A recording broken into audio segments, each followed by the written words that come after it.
အသိဒီဘက်ချဲကိုကျွန်တော်၄နေလုံးဒီဘက်ဘက်မှာတော့ကျွန်တော်၄နေလုံးတွေ့ရတယ်လို့ပြောရင် LG ကိုစပြီးကားတယ်ပဲလုံးဝတိတ်ပြီးလို့လာခဲ့ဆိုပေမဲ့ Godspeed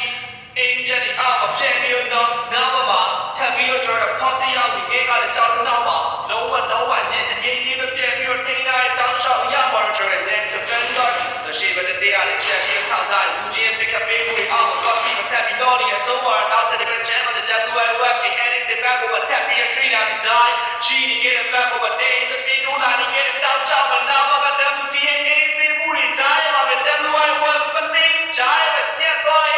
ဒီလိုမှာအစုံပေးလိုက်ပြီး two with the screen rate ချင်းမှာပြန်ရောက်သွားနေပြီ that's the bender out of a WTC တရားပေါ်မှာ KH လုံးဝ hovercraft ကြီးတွေကိုဝင်တိုင်းဆုံးတဲ့ time နောက်တဲ့ channel တွေ design ပြောင်းတွေကလည်းနောက်ပေါ်ပေါ်လေးပါပဲငြိမ်ပြီးတော့ပြန်ပြီးတော့ထိန်းရတယ် 3D web တော်တော်လေးသိထားပြီးပြောရင်ဒီမှာတက်ပြီးတော့ဖြစ်ထိထားတဲ့တောင်းလျှောက်ပါတော့ဒီချက်ချင်းတွေကလည်း design ပါအစုံသက်ပြီးထားလိုက်ခဲ့တဲ့ချင်းတွေတော့ time to wait TDQ player ကလည်း TK8 နဲ့အတူတူ